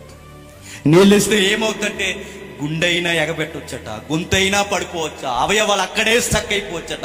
ఆ టైంలో నీళ్లు ఇవ్వకూడదట. కానీ యేసుప్రభు ఇదే మాట్లాడిగాడండి. రక్తం అంతా పోయింది, దేహం అంతా నలిపేశారు. గెత్యమనే వనం దగ్గర నుంచి ఆయన రక్తం కారిపోతుంది. ఆయన చనిపోతున్న చివరి స్టేజ్లో ఆయన అడిగింది ఏంటి చెప్పిన, నాకు దాహం వేస్తుంది అన్నాడు. బాధాకరమైన మాట ఏంటి చెప్పిన, ఆయనకి దాహం వేస్తుంది అన్నప్పుడు ఆ రోజు ఆయనకి బ్రాందీ ఇచ్చారండి. ఏమిచ్చారు? బ్రాందీ. సామెతలకు వచనం ఉంటుంది, ఎవడైనా మరణ సంబంధమైన వ్యాధిని గాని బాధను గాని అనుభవిస్తున్న వానికి ప్రాణము పోవుచున్న వానికి మద్యము ఈయుడి. సామెతలు 31వ అధ్యాయంలో ఉంటుంది, 31:6 అక్కడ రాయబడిన మాట అని చెప్పిన, ఎవరికైనా ప్రాణం పోతూ ఉన్నప్పుడు, ఇక ప్రాణం వెళ్ళిపోతుంది అన్నప్పుడు, ప్రాణం పోవుచున్న వానికి మద్యమును ఈయుడి. ఆ మెదడు ఆ రోజు సంస్కృతి అంతా పాటిస్తున్నారట, ఈ విధానం అందరూ పాటిస్తున్నారట. ఈ పాటిస్తున్న పద్ధతిని రోమా సైనికులు కూడా ఏం చేశారంటే, అయ్యో ఈయన ప్రాణం పోయేలా ఉందని మరి జాలి పడ్డారో ఏమనుకున్నారో తెలియదు, కానీ మొత్తం మీద ఉపశమనానికి ఏమిచ్చారట, మద్యం ఇచ్చారట. నేను ఒక మాట అడుగుతున్నాను, ఎందుకురా మద్యం తాగుతారని అడిగితే అందరూ చెప్పే మాట్లాడి చెప్పండి, నాకు బాధ ఎక్కువైపోయి తాగుతున్నారని అంటారు. ఒకరిని అడిగారు ఎందుకురా తాగుతున్నారంటే, మా ఆవిడ అసలు మాట అంటలేదని అన్నాడు. అదో రకం బాధ. అడిగి మరొకడు ఉన్నాడు, ఒక్కొక్కడు ఒక్కొక్క బాధ. ఎందుకు మద్యం తాగుతున్నారంటే బాధలు తట్టుకోలేక ఉపశమనానికి తాగుతారు. కొంతమంది తాగుతారు, కొంతమంది బాధ తట్టుకోలేక ఏదో ఒకటి తింటాడు. ఇంకొక ఎరాటీ మనసు ఉన్నాడు, ఆయనకి బాధ ఎక్కువైతే 2 బిర్యానీలు తినేస్తాడట, అదో రకం వాడు. మరొకడు ఉన్నాడు, ఒకడు తాగుతాడు, ఒకడు తింటాడు, మరొకడు ఉంటాడు వీడు విచిత్రమైన వాడు. ఆ టైంలో ఏదో ఒక స్త్రీ దగ్గరికి పోతాడండి ఉపశమనం కోసం. బాధని డైవర్ట్ చేయడానికి, బాధ నుంచి బయటికి రావడానికి ఏదో ఒక ఉపశమనం వెతుకుతారు. నేను అడుగుతున్నాను, ప్రపంచంలో ఆయన కన్నా పడిన బాధలు ఇంకెవడో పడలేదు. ఆయన పడినంత బాధ ఎవడో పడలేదు. ఆయనకు వచ్చినంత ఒంటరితనం ఎవరికి రాలేదు. ఒంటరి అయిపోతే తాగేస్తాం, ఏడుస్తే తాగేస్తాం, బాధ వస్తే తాగేస్తాం. నేను అడుగుతున్నాను, ఉపశమనానికి ఏదో ఒక అలవాటులోకి పోతాం, ఏదో ఒక బాధ వస్తే దేవుడినైనా వదిలేసి లోకంలోకి పోతాం. అని అడుగుతున్నాను, యేసుప్రభు పడినంత బాధ నీకు నాకు వచ్చిందా? ఒకవేళ నీకేమైనా బాధలు ఉంటే, నీకేమైనా కన్నీళ్ళు ఉంటే, నీ గుండెల్లో ఏదన్నా ఒంటరితనం ఉంటే అడుగుతున్నాను, ఆ బాధను అలా తెచ్చి సిలువ దగ్గర పెట్టు. ఆయన బాధల ముందు ఆయన బాధలే కావు. మీకు ఏ సమస్య ఉన్నా నేను చెప్తున్నాను, ఆ సమస్యను అలా తెచ్చి సిలువ ముందు పెట్టండి. ప్రభువా నీ బాధల ముందు అసలు నా ఈ బాధలే కాదు ప్రభు. ప్రపంచంలో మనకే బాధలు ఉన్నట్టు కబుర్లు చెప్తాను. చాలా మందిని ఎక్కిరించి నీకేం తెలుస్తారు నా బాధలు అంట. ఈ బాధలు నీకు తెలుసు, నాకు తెలుసు కాదు. అసలు ఆ బాధలు నీ బుర్రకు ఎప్పుడైనా ఎక్కాయా? ఆ ఒంటరితనం ఏ రోజైనా నీ బుర్రలో పనిచేస్తుందా? ఆయన పడినంత బాధ ఎవడూ పడలేదు. ఆయన ఎంత దారుణంగా చంపేశారంటే, ఎంత దారుణంగా ఈ ప్రభుత్వం చంపేసిందంటే, ఆయన నిర్దోషి, ఆయన యందు ఏ పాపం లేదని 5 సార్లు జడ్జిమెంట్ ఇచ్చిన నీతిమంతునికి శిక్షే పడింది. ఈ లోక చట్టాలు గొప్పగా చెప్తే స్లోగన్స్ 1000 మంది తప్పించుకున్నా పర్లేదు, దోషులు ఒక నిర్దోషి మాత్రం శిక్ష విధింపబడడానికి వీళ్ళు. కానీ చరిత్రలో జరిగిన పచ్చి నిజమైన తీర్పు ఏంటి చెప్పిన, నిర్దోషిని చంపేశారు. 5 సార్లు జడ్జిమెంట్ లో రిజల్ట్ వచ్చింది, ఆయన ఎందుకు ఏ దోషం లేదని. దోషం లేని వాడిని మనుషులు చంపేశారు. ఒక రైటర్ అన్నాడు మంచి మాట, మనుషులు సృష్టించిన దేవుణ్ణి మనుషులే చంపేశారట. సృష్టికర్తని సృష్టము చంపేసిందట. ఎందుకు చంపేసింది? వీళ్ళ సృష్టికర్త కన్నా గొప్పవారా? కాదు, సృష్టికర్తే ఒప్పుకొని చంపేయండి నన్ను అన్నాడట. ఎందుకు ప్రభువా? మా చేతుల్లో నువ్వు చనిపోవడం ఏంటి ప్రభువా? మా కొరకు నువ్వు ఇక్కడికి వచ్చి మాకన్నా శక్తివంతుడైన నువ్వు మా చేతుల్లో చనిపోవడం ఏంటంటే, మీ కొరకు శక్తిని తగ్గించుకుని వచ్చి నేను అడుగుతున్నాను, చంపేయండి. మీరు ఎదుగుతున్న యేసును నేనే, చంపేయండి. ఆయన వెళ్ళిపోయేంత అతి దారుణంగా ఒంటరితనానికి రక్తం పోయి విలవిల్లాడిపోతున్నప్పుడు ఫైనల్ స్టేజ్లో ఆయనకి దాహం వేసిందట. ఆ రోజు ఆయనకు ఉపశమనానికి బ్రాందీ ఇచ్చారు. పులిసిన ద్రాక్షరసం అంటే ఏంటి చెప్తున్నా, అది ఆల్కహాల్ కంటెంట్. ఆ ద్రాక్షరసాన్ని ఆయనకి ఇచ్చారట. యేసుప్రభు అన్నాడు, ఆయన మౌనంలోంచి సమాధానం, చావనైనా చచ్చిపోతాను కానీ ఈ దేవుడిచ్చిన దేహాన్ని అపవిత్రం చేసుకో. దాహంతో అయినా చావుకి వెళ్ళిపోతాను, ఈ కష్టాన్ని అనుభవించి సావుకి వెళ్ళిపోతాను తప్ప నా దేవుని కొరకు ఇచ్చి నీ దేహాన్ని అపవిత్రం చేసుకొని అడుగుతున్నాను. మన ఒంటరితనానికి, మన బాధలు తట్టుకోలేక మన దేహాన్ని మనం పాడు చేసుకోవట్లేదా చెప్పండి? చేసుకుంటున్నామండి. తాగుతూ, తింటూ, తిరుగుతూ ఏదో ఒక విధముగా మన దేహాన్ని మనం పాడు చేస్తున్నాం. కానీ ప్రభు అయిన యేసుక్రీస్తుని గుర్తుపెట్టుకోండి, కళ్ళ ముందుకు సాగు వచ్చేసిన నీళ్లు తాగకపోతే చచ్చిపోతావేమో అంటే ప్రభు అంటాడట, నీళ్ళైతే ఓకే, ఆ మద్యం కనుక నాకు ఇస్తే నేను చచ్చిపోతాను అంటాడు. చివరికి ఆయన ఎలా చనిపోయాడు చెప్పిన, గుండెల్లో బాధ వచ్చేయమాట. దాహం దాహం దాహం అని దాహంతోనే చచ్చిపోయాడండి. ఎలా చనిపోయాడట? దాహము దాహము దాహం అంటూనే దాహంతో చనిపోయాడు. సృష్టికర్త ఈ భూలోకానికి వచ్చి అన్నం లేకుండా, నీళ్లు లేకుండా మన కొరకు దాహంతో గొంతి ఎండిపోయి చచ్చిపోయాడట. నేను అడుగుతున్నాను, ఇలాంటి టైంలో ఇంత ఉక్కిరి బిక్కిరి పరిస్థితుల్లో అన్నాడట, ఏలి ఏలి లామా సబక్తాని. ఆ మాటకు అర్థం ఏంటో చెప్పనా? అది కాదు అర్థం. ఆ మాట వెనకున్న అర్థం ఏంటో చెప్పనా? గుర్తుపెట్టుకోండి. శిష్యులు వెళ్ళిపోయారు, రొట్టెలు తిన్నవారు వెళ్ళిపోయారు, చుట్టూ ఉన్నవారు అందరూ వెళ్ళిపోయారు, నాన్నవారు ఎవ్వరూ లేరు. ఇక ఆయన అప్పటి వరకు ఒంటరిగా ధైర్యంగా ఏదైనా ఉన్నాడంటే ఒకే ఒక్క ధైర్యం, దేవుడు తోడున్నాడని. ఇప్పుడు ఆ దేవుడు కూడా ఏమయ్యాడట? ఆ మాటకు అర్థం ఏంటి చెప్పనా? శిష్యులు వదిలేశారు ప్రభా, చుట్టూ ఉన్న వారందరూ వెళ్ళిపోయారు దేవా, నా వెనకున్న వారందరూ నేను ఎరుగునని వెళ్ళిపోయారు ప్రభా. తండ్రి, ఇక నువ్వు కూడా నా చెయ్యి వదిలేసావా? యేసుక్రీస్తు ఎందుకు ఏడ్చాడు చెప్పనా? యేసుక్రీస్తు ఎందుకు బాధపడ్డాడు చెప్పనా? యేసుక్రీస్తు ఎందుకు ఆ చావు కేకలేసాడు చెప్పనా? కారణం ఒకే ఒక్కటండి, నాకు ఈ సిలువ అంటే భయం లేదు, ఈ మనుషులు వదిలేస్తారని భయం లేదు, నన్ను ఒంటరి చేస్తారని భయం లేదు. నా భయమల్లా బాధల్లా ఒక్కటే, నువ్వు నా చెయ్యి వదిలేస్తున్నావు. ఎందుకు వదిలేస్తున్నాడంటే రాయబడిన మాట ఏంటి చెప్పనా? దేశమంతా చీకటి కమ్మిందంట. నో, దేశాన్ని చీకటి కమ్మిందో లేదో తర్వాత విషయం, ఆ యేసు ప్రభు దేహాన్ని మన పాపాలు కమ్మేశాయి. అక్షరాలు మన పాపాలే కమ్మేశాయి. మనమే చంపేశాం ఆయన్ని. ఆ రోజు ఆయన చనిపోవడానికి కారణమేంటి? మన పాపాలు ఆయన కమ్మేశాయి. అక్షరాలు మనం చంపేశాం ఆయన్ని. దారుణాతి దారుణం. యేసు ప్రభు ఎందుకు విలవిల్లాడిపోయాడంటే కారణం ఒకే ఒకటి, మన వలన తన తండ్రి కొడుకులు చేయి తెగిపోయిందట. ఎవరు చేశారు పాపం? ఆయన పాపం చేయలేదు, ఆయన ఏ దొంగతనం చేయలేదు, ఏ వ్యభిచారం చేయలేదు. ఎందుకు ప్రభు అంత ఒంటరి అయిపోయేవంటే ఆయన అంటాడు, నేను పాపం చేయలేదు, మీరు పాపం చేశారు కనుక మీ చెయ్యి దేవుడు పట్టుకోవడానికి నా తండ్రి చెయ్యి నేను వదిలేస్తున్నాను. ఆ మాట చదువుతున్నప్పుడు నాకు చాలా ఏడుపు వస్తుందండి. ఎన్నిసార్లు చదువుకున్నా శిలువ మన కన్నీరు తెప్పిస్తుంది ఖచ్చితంగా. ఎందుకు ఇళ్ళలోకి వచ్చిన దైవం ఎందుకు ఒంటరి అయిపోయిందంటే కారణం ఒకే ఒకటి, మన కొరకు చనిపోయాడు. చదువుదాం ఒకసారి మత్తయి సువార్త 27వ అధ్యాయం. మత్తయి సువార్త 27వ అధ్యాయం 46వ వచనం. మత్తయి సువార్త 27వ అధ్యాయం 46వ వచనం. యేసు ఏలి ఏలి, ఆ మాటకు నా దేవా నన్ను ఎందుకు చేయి విడిచితివని అర్థము. నన్ను కూడా వదిలేస్తావు, నా శిష్యులు వదిలేసినా నాకు ప్రాబ్లం లేదు, నా బంధువులు వదిలేసినా నాకు ఇబ్బంది లేదు, నా అన్నవారు నా కొరకు సవాల్ చేసి నిలబడిన వారు నన్ను వదిలేసినా ఇబ్బంది లేదు, కానీ నువ్వు నా చేయి వదిలేస్తావు. ఆ గంట నేను తట్టుకోలేను అన్నాడు. నేను అడుగుతున్నాను సంగమా, దేవుని పిల్లలారా, ఎంతసేపు వదిలేసాడయ్యా నీ తండ్రి నీ చేయనని అడిగితే ఆయన చెప్పే మాట అని చెప్తా, ఒక గంట వదిలేస్తాడంతే. ఆ గంట కూడా నా తండ్రి నా చేయి వదలడం నాకు ఇష్టం లేదని వెలవెల్లాడిపోయాడు. నేను అడుగుతున్నాను ఒక మాట, ఎంత కాలం నుంచి ఆయన వదిలేసి తిరుగుతున్నాను చెప్పండి.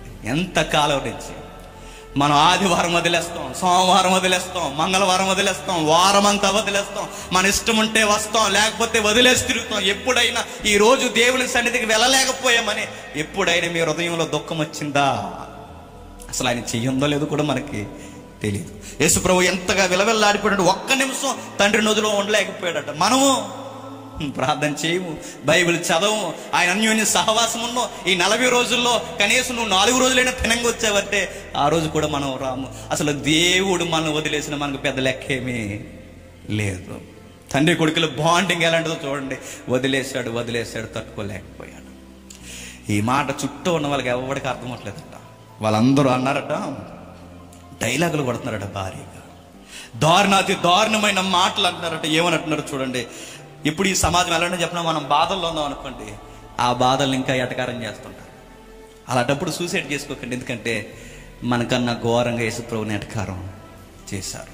మార్కు సువార్త 15వ అధ్యాయం 29వ వచనం నుండి. మార్కు సువార్త 15వ అధ్యాయం 29వ వచనం నుండి. ఆ మార్గమును వెళ్ళుచున్నవారు తమ తలలు ఊపుచు, ఆహా, దేవాలయమును పడగొట్టి 3 దినములలో కట్టువాడా, శిలువ మీద నుంచి దిగి నిన్ను నీవే రక్షించుకోమని ఏమన్నట్టు. అప్పుడు ఆ మార్గమును వెళ్ళుచున్నవారు తమ తలలు ఊపుచు, అంటే ఏంటో చెప్పిన ఎటకారం ఆడుతున్నారండి యేసుప్రభు. ఆయన బాధల్లో ఆయన ఉండగాలి అంటున్నాడు. తలకాయలు ఊపుచు. కొంతమంది ఉంటారండి పోకిరి మనుషులు, వాళ్ళు ఏమంటారు చెప్పిన, వాళ్ళు సైకిల్ చేస్తుంటారు, ఇలా తలకాయలు ఊపు అంటుంటారు. అంటే దాని అర్థం ఏంటి చెప్పిన, అదో రకమైన కుంగుపడుతానని గురి చేయడం అన్నమాట. కనురెప్పలు ఆడించడం, నాలికలు ఆడించడం, మొఖాలు తిప్పడం, తలకాయ లోపడం, వాళ్ళకంత సీన్ లేదన్నా ఒక భయంకరమైన మాటలు అనడం అనమాట. ఆ రోజు యేసుక్రీస్తు వారిని కూడా తలకాయలు ఊపుచు ఆహా అన్నారట. ఆహా అంటే ఆహా ఊహు ఈ యాప్లు కాదు ఇవి. ఆహా అంటే ఏంటో తెలుసా, ఆ రోజు ఆయన్ని కించపరుస్తూ మాట్లాడుతున్నారట.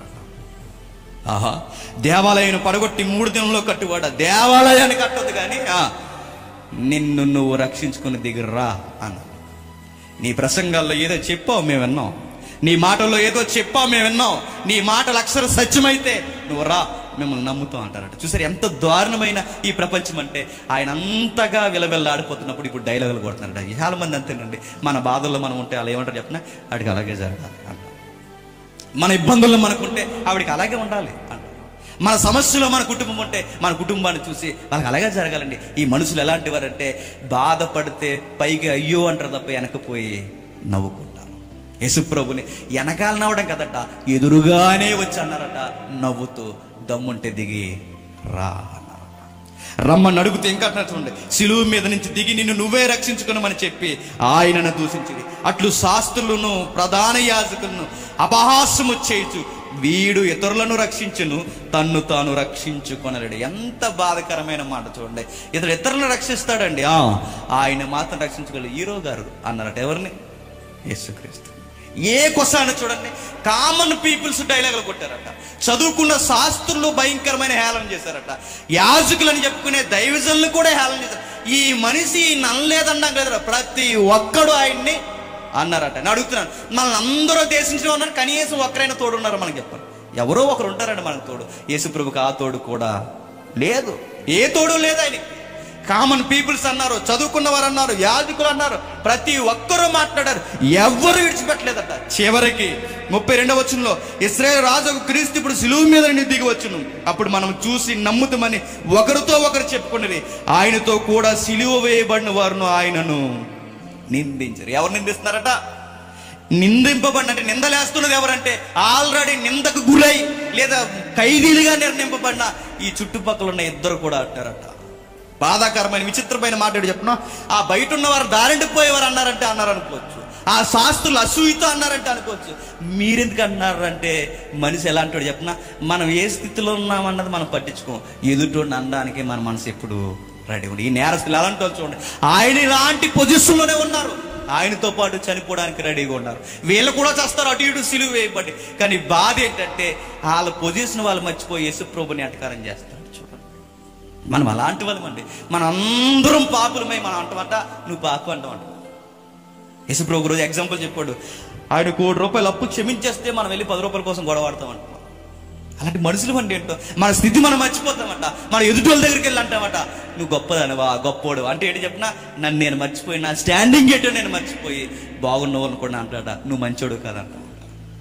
యేసుప్రభు ఆ రోజు అన్నదే సామాన్య ప్రజలు, శాస్త్రులు, పరిసయ్యులు, ప్రధాన యాజకులే కదట, ఆయన పక్కన సిలువ వేయబడిన దొంగలు కూడా అన్నాడు. దొంగలు కూడా యేసుప్రభును దొంగలు కూడా నిందించారంటే ఆ దొంగలు కూడా ఆయన్ని నిందించారట. ఇన్ని కేకల మధ్య, ఇన్ని నిందల మధ్య, ఇన్ని ప్రమాదాల మధ్య, ఇంత ఒంటరితనం మధ్య అప్పుడు అన్నాడంట, ప్రభువా వీళ్ళు ఎన్నన్నా పర్లేదు ప్రభువా, వీళ్ళు ఎన్ని మాటలన్నా పర్వాలేదు ప్రభువా, కానీ నువ్వు మాత్రం నా చెయ్యి వదలదు, నాకు నచ్చలేదు ప్రభువా, నేను భరించలేకపోతున్నా, నా శిష్యులు వదిలేసిన, ఇన్ని నిందలేసిన, ఇన్ని మాటలు నన్నా నువ్వు వదిలేసావు చూసావా, అది నాకు చాలా కష్టంగా ఉంది. ఇది రాకూడదనే ఆ గత్యం అనే వనంలో నలిగిపోయాడండి. ఎవరు? యేసు. ఆయనకి హై టెన్షన్ ఎందుకు వచ్చిందో చెప్పు, ఆయనకి ఎందుకు అంత రక్తము దేహంలోంచి కారిపోయిందో చెప్పనా? కారణం ఒకే ఒక్కటి, ఆయన సిలువ వేసి చంపేస్తారని టెన్షన్ అవ్వలేదు, ఆయన అందరూ ఒంటరి చేసిస్తారని టెన్షన్ అవ్వలేదు. ఆయన ఎందుకు ఆ గత్యం అనే వనంలో అంత టెన్షన్ అయిపోయాడు? కారణం ఏంటంటే, అదిగో ఆ రాబోతున్న ఆ సిలువ కొయ్యి మీద దేవుడు నన్ను వదిలేసే గడియ రాబోతు, ఆ గడియ నాకు చాలా కష్టంగా ఉంది. ఆ సిలువ ఆయన భయపెట్టలేదు, కొరడా దెబ్బలు భయపెట్టలేదు, ఏది భయపెట్టలేదు. దేవుడు చెయ్యి వదిలేసే అది తట్టుకోలేకపోయాడు. నేను అడుగుతున్నాను, ఏది పోయినా పర్లేదు, ఆరోగ్యం పోయినా పర్లేదు, ఆస్తులు పోయినా పర్లేదు, మన చుట్టూ ఉన్నవారు పోయినా పర్లేదు, కానీ దేవుడితో మనకున్న సంబంధం పోకూడదు. అది ఎప్పుడు నిర్ణయించుకోవాలి. కయ్యని గడికి పోయింది, ఆడి బతుకు అర్థం లేకుండా పోయింది.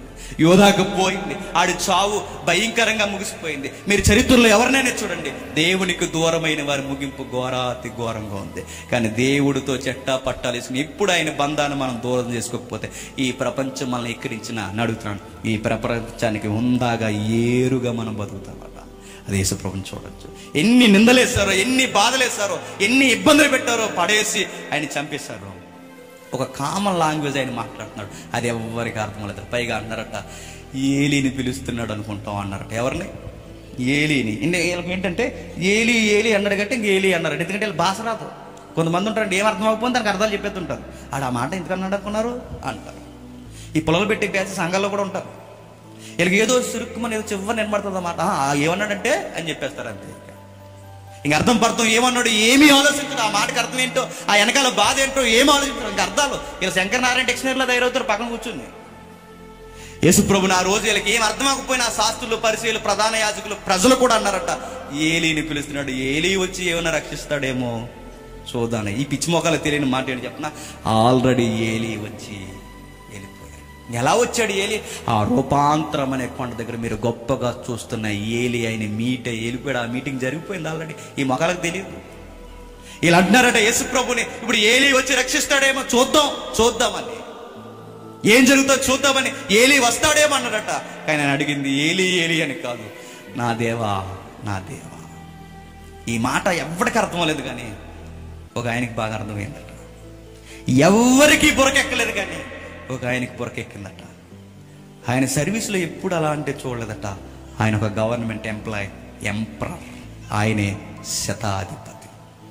ఆయనకి ఎక్కింది. ఆయనకి ఎందుకు ఎక్కింది? నీకు నాకు చదువు సంజ లేక తిరిగే వ్యక్తి కదా ఆయన పోలీస్. ఆయనకి ప్రజల కల్చర్ తెలుసు, ప్రజలు మాట్లాడుకునే భాష తెలుసు, ఎవరి యొక్క విధి విధానాలు ఏంటో తెలుసు. ఆయన ఉన్న సర్వీస్ని బట్టి ఎవరేం మాట్లాడుతున్నాడో ఆయన గ్రహించగలడు. ఆ ఏరియాకి ఆయన కమాండర్గా పనిచేస్తున్నాడు. శతాధిపతి, 100 మందికి అధిపతి. ఆ శతాధిపతికి అర్థమైంది. ఆయనకి ఎందుకు అర్థమైందంటే, మేలకు రాకపోవచ్చు ఆ భాష, అరమిక్ భాష, కానీ ఆ పోలీస్ ఆయనకు వచ్చు. ఆ పోలీస్ ఆయన గ్రహిస్తున్నాడట. నా సర్వీస్లో నేను చాలా కేకలు విన్నాను. నేను చంపుతుంటే ఖైదీల్ని వాళ్ళు ఏం చేశారంటే, అమ్మ నాన్న తన భార్యని కలవరించారు తప్ప ఈయనేంటి విచిత్రంగా దేవా దేవా అంటున్నాడు. ఏమంటున్నాడు చూద్దాం అనుకున్నాడు. అలా చూస్తూ ఉండగా ఆయన పలుకుతున్న మాటకి ప్రకృతి ఒక్కసారి రూపం మార్చేసుకుందట. ఇది పోలీసు అని అబ్జర్వ్ చేస్తాను. పోలీసు వాళ్ళు మనలా చూడరు. వాళ్ళు ఏదైనా చూస్తారంటే ఏం జరుగుతుంది అన్ని గమనిస్తారు. మనం అనుకుంటాం మనం ఇంకా చూస్తున్నాం, నీ ఇంకా చూడటం, నువ్వు పెద్ద అందగత్తవని కాదు, నువ్వు పెద్ద అందగాడవని కాదు. వాళ్ళు చూస్తున్నారంటే పరిస్థితులు ఏవో గమనిస్తారు. ఆ రోజు పోలీసు ఆయన చూస్తున్నాడట. అందరూ ఏవో డైలాగులు కొడుతున్నారు, అన్ని గమనిస్తున్నాడు. ఆయన ఎంక్వైరీ దృష్టికోణంలో ఆయన గమనిస్తున్నాడు. ఈయన మీద నేరారోపణ ఏంటి ఇంటర్నల్ గా అంటే, ఈయన దేవుని కుమారుడు అనే నేరారోపణ, మరొకటి దేశానికి రాజు అని నేరారోపణ. ఈ మధ్య జరుగుతున్నప్పుడు ఈ భాష ఆయనకు అర్థమవుతుంది. దేవా దేవా దేవా దేవా చూస్తున్నాడు. నిజంగా ఈయన దేవా దేవా అని పిలుస్తున్నాడు. దేవుడు ఈయనకి ఏమన్నా జవాబు ఇస్తాడా అని. దేవుడి జవాబు ఇవ్వలేదు, కానీ ప్రకృతి మాత్రం విలయతాండం చేసేసిందట. దేవుడు ఎందుకు జవాబు ఇవ్వలేదంటే, మన దేవుడితో వచ్చిన గొడవ ఏంటి చెప్పిన, ఆయన పాపం ఉన్న దగ్గర ఆయన ఈమిడి ఉండలేదట. ఆ రోజు ఎందుకు యేసుప్రభు చెయ్యి దైవం వదిలేసిందంటే కారణం ఒకే ఒక్కటి, ఆయన మొత్తం ఏం కమ్మేశాయి? పాపాలు కమ్మేశాయి. పాపాలు ఆయన కమ్మేశాయి గనక పాపమున్న స్థితి వైపు ఆయన ముఖం కూడా చూడరు, ముఖం తిప్పేసుకుంటాడు పక్కకి. ఆయన పాపి స్థితిని రక్షించాలనుకుంటాడు తప్ప పాపాన్ని సపోర్ట్ చేయడు. అందుకే యేసుప్రభుని ఎందుకు వదిలేసాడు తన తండ్రికి చెయ్యంటే, ఇప్పుడు ఆయన పాపిగా ఉన్నాడు మనల్ని, అందుకు వదిలేశాడు. ఇది గమనిస్తున్నాడు ఎవరు? శతాధిపతి. ఎప్పుడైతే గమనించాడో ఈయన పలుకుతూ ఉండగా సూర్యుడు అదృశ్యుడైపోయాడట. ఏమైపోయాడు? అదృశ్యుడు. మీరు అనుకుంటారు ఆ రోజు సూర్యగ్రహణం ఏమని. సూర్యగ్రహణంలో జరగదు, పస్కా టైమింగ్లో సూర్యగ్రహణం రాదు. మరి ఏం జరిగిందంటే సూర్యుడు నిజంగానే అదృశ్యుడైపోయాడు. ఎందుకంటే ఈ సూర్యుడు, ఈ నీతి సూర్యుడు పడుతున్న బాధని చూడలేక ముఖం చాటేసేసాడట. సూర్యుడే చూడలేకపోయాడట. ఆ సూర్యుడు ఈ నీతి సూర్యుడు పడుతున్న బాధను చూడలేక ముఖం చాటేసాడట. ఆయన ముఖం చాటేసిన వెంటనే మేఘాలు వచ్చి కమ్మేశాయి. భూలోకమంతా చీకటి అయిపోయింది. ప్రకృతి మారిపోతుంది, తన ఉనికిని మార్చేసుకుంటుంది. సూర్యుడు అదృశ్యుడైపోయాడు. ప్రకృతిలో ఒక్కసారి భూకంపం రావడం గమనించాడు ఈ శతాధిపతి. బండలు బద్దలాసిపోతున్నాయి, శవాలు అక్కడి నుంచి లేచిపోయే. దేవాలయంలో తెర అడ్డు తెర మధ్యది చిరిగిపోయింది. ఇవన్నీ చూస్తున్నప్పుడు శతాధిపతి అన్నాడట, ఈయన నిజముగా దేవుని కుమారుడే. ఆయనకి అర్థమైంది, ఆయనకి ఎక్కింది. ఇక ఎవరికి అర్థమలేదు, ఒక పోలీసు ఆయనకి ఎక్కింది.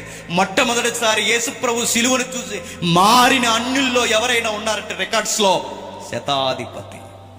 ఆ శతాధిపతి అన్న మాట ఏంటో తెలుసా? ఈయన నిజముగా దేవుని కుమారుడే. ఈయన దేవుని కుమారుడే కాకపోతే సూర్యుడు అలా అదృశ్యమవుడు. ఈయన దేవుని కుమారుడు కాకపోతే చీకటి కమ్మదు. ఈయన దేవుని కుమారుడు కాకపోతే ఈ శవాలు బయటికి రావు. ఈయన దేవుని కుమారుడు కాకపోతే ఈయన సమాధానానికి ప్రకృతి నిలువెత్తు సాక్ష్యముగా నిలబడదు. ఈయన దేవుని కుమారుడే. తప్పు చేశాం, దైవాన్ని చంపేశాం, దేవుని కుమారుని చంపేశాం, ఘోరాతి ఘోరంగా సిలువకు మనం వేలాడదీసేసాం. ఈయన దేవుని కుమారుడే, దేవుని కుమారుడే.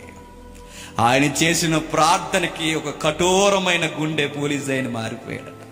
నేను అడుగుతున్నానండి, ఆయన చేసిన ప్రార్థనకు చూసిన పోలీస్ అయిన మారిపోయాడు. ఈ రోజుకి నేను అడుగుతున్నాను, ఈ 40 రోజుల్లో ఎన్నిసార్లు ఆయన చేసిన ప్రార్థన మనకి వినబడలేదు చెప్పండి? మారామా? మారకన్నా ఇంకా బతికేస్తున్నామని చెప్పండి. ఈ 40 రోజుల్లో ఎన్నిసార్లు సిలువ మీద ప్రార్థన మనకి వినబడలేదు? దేవా దేవా అనే మాట, అది ప్రార్థనదే.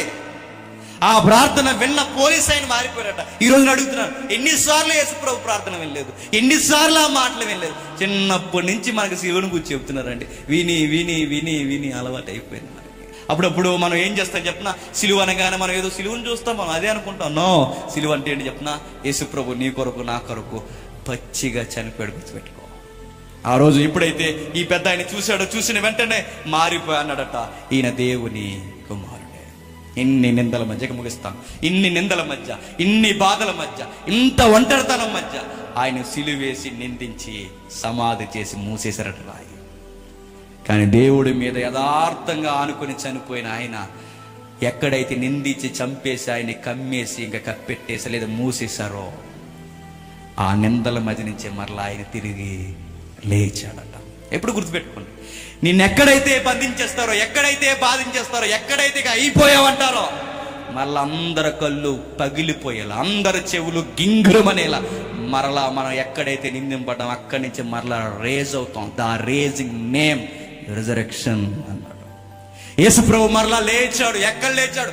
ఎక్కడైతే చంపి పాత పెట్టేశారో, ఏ సిలువ ఆ పర్వతం దగ్గర ఎక్కడైతే ఆయన్ని బంధించేశారో, మరలా అక్కడి నుంచి ఆయన తిరిగి లేచాడట. బయటకు వచ్చి నిలబడ్డాడు. చంపిన వారందరూ చూస్తుండగా ఆ శిష్యులందరూ ఆశ్చర్యపోయి నమ్మలేని దూరంగా పారిపోయిన వారు వచ్చి మరలా ఆ ఖాళీ సమాధిని చూసేంతగా ఆయన తిరిగి లేచాడట. ఈ రోజు నేను అడుగుతున్నాను, నిన్ను బాధించినా, హింసించినా, నిన్ను ఎంతగా తొక్కేసినా, చంపేయడానికే రెడీ అయిపోయినా ఆయనకి జరిగినంత ఘోరం మనకి ఏమీ జరగలేదు. ఒకవేళ జరిగినా ఆయనను లేపిన దేవుడు నిన్ను అన్ని విధాలుగా ఆయన లేపునుగాక. ఖచ్చితంగా లేపుతాడు ఆయన. నిన్ను ఎవరేం చేసేసినా, చావు దెబ్బలు కొట్టేసినా, నిన్ను రక్తపు గాయాలు చేసి, ఏలన చేసి, నీ పొజిషన్ నిలువెత్తుగా వాళ్ళు ఎటకారం చేసినా ఏమీ కాదు. ఎందుకంటే ఆయన అడుగు జాడల్లో నడిచిన మనల్ని కూడా ఆయన మరలా తిరిగి లేపుతాడు. ఈ జీవితంలో లేపుతాడు, రాబోతున్న ఆ జీవితంలో కూడా మనల్ని మరలా లేపి మహిమపరుస్తాడు ఆయన. ఆ రోజు ఆ సమాధి ఖాళీ అయిపోయిందట. ఆ సమాధి ఒంటరైపోయి ఖాళీ అయిపోయిందట. సమాధి బోడిగా నిలబడిందట. అడుగుతున్నాను, ఆ సమాధిలో ఉన్న రాయి తొలగింపబడి ఉందట. ప్రశ్న, ఆ రాయి తొలగింపబడి ఉందంటే ఆ రాయి తీసింది ఎవరు? ఆ రాయిని ఇలా తొలగించేసి ఉందట. ఆ రాయి తీయబడిన తర్వాత లోపల ప్రేత వస్త్రం తప్ప ఏమీ లేదట. ఆ రాయిని తీసుకుని వచ్చింది యేసుక్రీస్తు లేక ఆ రాయిని తీసింది ఎవరు? ఎవరు ఆ రాయిని తీసింది? అందరం అనుకున్నాం ఆయనే తీసుకుని వచ్చాను. ఆయనకి తీయాల్సిన అవసరమే లేదు. మరి ఆ రాయి ఎవరు తీశారు? యేసు ప్రభు తీయాల్సిన అవసరం లేదు. మరి ఆ రాయి ఎందుకు తొలగింపబడింది? నువ్వు నేను చూసి నమ్మడానికి తొలగింపబడిందట. మరి రాయి ఉండగానే ఆయన వచ్చేసాడంటే రాయి ఉండగానే వచ్చేసాడు. ఎలా వచ్చేస్తాడు? మూయబడిన తలుపులు శిష్యులు మూసుకొని లోపల కూర్చుని ఉండగానే లోపలికి ఆయన తలుపులు తీయకుండానే వచ్చేసాడట. తలుపులు తీయకుండానే లోపలికి వచ్చేసిన వాడు రాయి తీసుకుని బయటికి రావాల్సిన అవసరం ఏమీ లేదు. అంటే ఆ రాయి ఆయన తీసుకోలేదంటే ఆయన తీసుకోలేదు. ఆయన రాయి బంధించలేవు, సంఖ్యలు బంధించలేవు, సైనికులు బంధించలేరు, చట్టాలు బంధించలేవు, నిందలు బంధించలేవు, ఏవీ బంధించలేవు. దేవుని కుమారుని ఏది ఆపలేదు కాక ఆపలేదు. మరి ఎలా వచ్చాడు? ఎలా అలా ఉండగానే ఆయన బయటికి వచ్చేసాడు. మరి రాయి ఎందుకు తీశాడంటే ఆయన రావడానికి కాదు, నమ్మకం లేని పేతురు చూడడానికి తీయబడింది, నమ్మకం లేని యోహాను చూడడానికి తీయబడింది, నమ్మకం లేని శిష్యులు చూడడానికి తీయబడింది. ఎవరు తీశారు? దేవదూత రాయి పొర్లించి దేవదూత కూర్చుని అన్నదట, రండి చూసి నమ్ముడి. ఆయన ఇక్కడ లేడు, ఆయన వెళ్ళిపోయాడు, మరలా వస్తాడు, మీతో మాట్లాడు. ఆయన చెప్పిన ప్రాంతానికి వెళ్ళి ఎదురు చూడండి. ఇప్పుడు మనకు కూడా చెప్పాడు, వెళ్ళిపోతూ ఆయన వెళ్ళిపోయాడు, మరలా వస్తాడు, మనం తీసుకెళ్ళిపోతాడు. ఆయన చెప్పిన ప్రాంతంలో మనం కనిపెట్టాలి. ఎక్కడ మనం కనిపెట్టాల్సిన ప్రాంతం? ఇదిగో ఈ సన్నిధిలోనే మనం కనిపెట్టాలి. ఆయన ఎప్పుడైతే వస్తాడో ఈ సన్నిధిలో ఆయన కనిపెడుతున్న వారిని మేఘాల మీద ఎత్తుకుపోవడానికి వస్తాడట. ఎక్కడ కనిపెట్టకుండా సెంటర్లో కనిపెట్టాను అంతే సంగతి లెక్క. ఇక్కడ నువ్వు ఈయన సన్నిధిలో కనబడకుండా ఎక్కడెక్కడో నువ్వు టైం పాస్ చేసావు అంతే. ఇక నువ్వు ఆయన వచ్చే సమయానికి నువ్వు ఎక్కడ కనిపెడుతూ ఉండాలి అంటే ఆయన సన్నిధిలో కనిపెడుతూ ఉండాలి. ఆ నూతన శకాన్ని ఎదుర్కోవడానికి నా వరుడు రానే వస్తాడు. ఏమో ఈ 40 రోజుల్లోనే రావచ్చు, లేదా ఈ ఏడాదే రావచ్చు, రేపే రావచ్చు, ఇప్పుడే రావచ్చు. ఆయన వచ్చే సమయానికి ఈ ప్రార్థన గుంపులో, సంఘము గుంపులో మనం అంటూ కట్టబడి ఉండాలట. ఆ టైంలో అక్కడే ఉన్నాము, ఆ కనిపెట్టే స్థలంలో ఉన్నాము. ధన్యజీవులుగా మనం అందరం చెప్పండి ఎత్తబడతాం. రాజ్యంలో కట్టబడి మనం లేమో విసిరివేయబడతాం. ఇప్పుడు అర్థం చేసుకోండి అన్నమాట. ఎందుకు ఒంటరి అయిపోయే ప్రభు అంటే మన ఒంటరి పాప జీవితాన్ని దేవునితో కలపడానికి. చెప్పండి, ఒంటరి అయిపోయాడట. నీకెందుకు దాహం వచ్చింది ప్రభు అంటే ఆయన అంటాడు, నీకు జీవజలాలు ఇవ్వడానికి నేను దాహంతో చచ్చిపోయాను. ప్రభు నీకు ముండ్ల కిరీటం పెట్టారు ప్రభు, నీకెందుకు ముండ్ల కిరీటం పెట్టారు ప్రభు అని అడిగితే, నీ తలంపులు బాగాలేదు కనుక నేను ముండ్ల కిరీటం పెట్టుకున్నాను. నీ చేతికి మేకులు వేశారు ప్రభు. ఎస్, ఆ మేకులు వేయడానికి కూడా కారణం ఏంటంటే నీ చేతులతో చేసిన పనులు బాగాలేదు కనుక నా చేతులకి మేకులు. అక్షరాలు జరిగింది ఏంటంటే మన శిక్షను ఆయన భరించాడు, మన కొరకు ఆయన చనిపోయాడు, మన కొరకు తండ్రి కొడుకుల బంధం తెగిపోయింది. ఇప్పుడు నేను అడుగుతున్నాను, ఎంత వధ జరిగినప్పుడు ఇది గనక మనకు అర్థమైతే, మన పొజిషన్ ఏంటో మనకు తెలిస్తే ఎదుటిన్న ఒక్క మాట మనం అనగలమా? ఎందుకంటే మనకు రైట్స్ లేవు. మన ప్రభు చనిపోయినప్పుడు, ఇప్పుడు ఆయన వల్ల రక్షింపడినప్పుడు మనకి ఏం అర్హత ఉందని ఎదుటి అనగాలని చెప్పండి. మనకి ఏం హక్కు ఉందని ఎదుటి వారి మీద అజమాయిషీ చేయగలని చెప్పండి. మనకి ఏం అర్హత ఉందని ఎదుటి వారిని పాపులని చెప్పిన, ఆడైనా నువ్వైనా మనం అందరం సిలువ ముందేంటో చెప్పిన పాపులు అంతే. ఇక ఆయన మన కొరకు చనిపోయి వెళ్ళిపోండి అన్నాడట. మనం ఎలాంటి వారిని చెప్పినా, ఆయన కోట్ల రూపాయల అప్పుని క్షమించేస్తే ఇప్పుడు వచ్చి పక్క పొరుగు సహోదరుడితో 10 రూపాయల కొరకు గొడవాడుతున్నామంట. మనం రక్షణ విలువ ఈరోజు ఎక్కువైపోయి, చెప్పండి, రక్షణ ఎక్కువైపోయి ఈరోజు ఒకరి మీద ఒకరు నిందలేసుకుని బాధలు పెట్టుకుంటూ ఒకరినొకరు నిందించుకుంటూ నువ్వెంతరా అనుకుంటున్నాం తప్ప రక్షణ సిలువ ఎప్పుడూ మనం వదిలేస్తాం. నిజంగా గుర్తుపెట్టుకోండి, ఈ రోజుల్లో సిలువని జ్ఞాపకం చేసుకుంటూ ప్రతిదినం సిలువెత్తుకునే విశ్వాసులు మరుగైపోయారు. ఇక చాలు, ఇక జరిగింది ఆయనకి అన్యాయమే జరిగింది, మనకు న్యాయం జరిగింది. ఆయనకి ఘోరాతి ఘోరమైన ఒంటరితనమే వచ్చింది, మనకి సహవాసం వచ్చింది. ఆయనకి దాహం వచ్చింది, మనకు జీవజలాలు వచ్చాయి. మనల్ని ఐశ్వర్యవంతులు చేయడానికి ఆయన దరిద్రుడైపోయాడు, మనల్ని నీతిమంతులు చేయడానికి ఆయన పాప అయిపోయాడు. ఇక జరిగింది చాలు. ఇక మరలా ఆయన మనం పాపుల లిస్టులోనికి మన వలన గంట వేయబడ్డానికి వీలు లేదు కనుక వీల్లేదు. ఆ త్యాగం జ్ఞాపకం చేసుకుంటూ ఇక పాపాన్ని దూరంగా సేయించుకుని జీవిద్దాం. ఆయన ఒంటరితనాన్ని జ్ఞాపకం చేసుకుని బతికేద్దాం. రేపు మాట్లాడతాం, ప్రార్థన చేసుకుందాం. ప్రేమగల తండ్రి, కృపగల దేవ, ఎందరికీ ఈ సంగతులు అర్థమయ్యే తండ్రి, ఎన్ని మార్లు తండ్రి ఈ సంగతులు మేము చదివిన తండ్రి, మేము ఒప్పుకోవాల్సింది పచ్చి నిజము తండ్రి. ఆయన మా కొరకే చనిపోయాడు దేవ తండ్రి. ఆ ఒంటరి కేకలకి కారణం మేమే. ఆ ఒంటరి మరణానికి కారణం మేమే. ఆయన చుట్టూ ఉన్నవారు దూరమైపోవడానికి కూడా కారణం మేమే. ఆయన చేతులకి మ్రేకులు వేయబడడానికి కారణం మేమే. ఆయన కాళ్ళకు మ్రేకులు దిగడానికి కారణం మేమే. ఆయన పచ్చి మ్రాను మోయడానికి కారణం మేమే. ఆయన దాహంతో చనిపోవడానికి కారణం కూడా మేమే. ఏ విధంగా చూసినా ఆయన చావుకి కారకులం మేమే. అయినను మేము నేరస్తులు కాదన్నావు తండ్రి. మమ్మల్ని నీతిమంతులనే పిలిచాం. నీతిమంతుడైన మీ కుమారుని పాపిని చేశాం. ఈ ప్రేమ మేము మరవలేనిది. ఈ ప్రేమ తండ్రి మేము ఎడవలేనిది. ఈ ప్రేమను ఎప్పటికీ తండ్రి మేము దూరం చేసుకోలేనిది తండ్రి. మిమ్మల్ని విడిచి మేము ఎక్కడికి తండ్రి వెళ్ళలేని ఈ బంధాన్ని బట్టి తండ్రి మీకు స్తుతులు స్తోత్రములు దేవా. తండ్రి ఎంత ప్రేమించావయ్యా. నీ ప్రేమ ఏంటో మాకు తెలియాలంటే సిలువునే చూడాలి. నీ ఉగ్రత ఏంటో మాకు తెలియాలంటే సిలువునే చూడాలి. ఈ రెండింటి మధ్య తండ్రి మీ యొక్క న్యాయమైన తీర్పుని బట్టి తండ్రి మేము ఎంతగానో మిమ్మల్ని స్తుతిస్తున్నాము తండ్రి. ఇక చాలు తండ్రి. మా వల్ల మీరు పడిన బాధ, మా వల్ల మీకు పరిగిన తండ్రి ఒంటరితనం, మా వల్ల మీ మధ్య జరిగిన తండ్రి భేదము, విభేదము, దూరము తండ్రి ఇక చాలు. మమ్మల్ని మార్చండి, మరింత బలపరచండి. మీ కొరకు తండ్రి మరింత ఘనమైన సాక్షులుగా మలుచుకోండి తండ్రి. ఈ 40 రోజుల్లో తండ్రి ఈ సిలువ ధ్యాన కూడికల్లో తండ్రి సిలువను సిలువుగా అర్థం చేసుకోవడానికి సహాయం అనుగ్రహించండి. ఎవరికైనా తండ్రి ఈ మాటలు తండ్రి వారికి రుచించకపోతే తండ్రి మరొకసారి వారికి అవకాశం ఇవ్వండి. ఎవరికైనా ఈ మాటలు అర్థమయ్యి పొడవబడితే తండ్రి మరింత మార్పు వైపుగా వారిని నడిపించండి తండ్రి. స్థానిక దైవజనులను బలపరచండి. ఆయనకు ఆరోగ్యాన్ని అనుగ్రహించండి. వారి కుటుంబాన్ని కాపాడండి. అలాగే తండ్రి ఆయనకి సహకారులు ఉన్న మిగిలిన సంఘ పెద్దలను, తోటి దైవజనులను తండ్రి మరింతగా తండ్రి మీ సేవలో వాడుకోండి. నడిపిస్తున్న అధ్యక్షుల వారు, సహోదరుని కూడా తండ్రి మీ పరిచయంలో మరింత ఘనముగా మీరు వాడుకోండి తండ్రి. మమ్మల్ని శత్రులుగా భావిస్తున్న వారిని కూడా క్షమించండి. వారిని ప్రేమించే మనసును మాకు దయచేయండి. మేము తిరిగిపోవచ్చుండగా మార్గ మధ్యలో మీ తోడు అనుగ్రహించండి. మా కొరకు తండ్రి ఏ స్వార్థం లేకుండా తండ్రి మాకు సహకారులుగా ఈ ప్రాంతంలో మమ్మల్ని వెంబడేస్తున్న తండ్రి సహోదరులందరిని బట్టి మీకు స్తుతులు స్తోత్రములు తెలియజేస్తూ వారికి మీకును తండ్రి తెలిసి తెలియని తండ్రి ఏమైనా అగాధాలు కానీ చీకటి కానీ వారి జీవితాల్లో ఉంటే వాటిని కూడా తండ్రి మీరు కడిగేసి మీ పిల్లలను తండ్రి పరిశుద్ధులుగా మీరు మలుచుకోండి. మమ్మల్ని వాడుకోండి. రేపటి దినాన్ని కూడా మాకు అనుకూలత దయచేసి మీ పరిచర్యలో మమ్మల్ని బలపరుస్తారని కోరుతూ క్రీస్తున్నామని ప్రార్థన సమర్పిస్తున్నాం తండ్రి. ఆమేన్.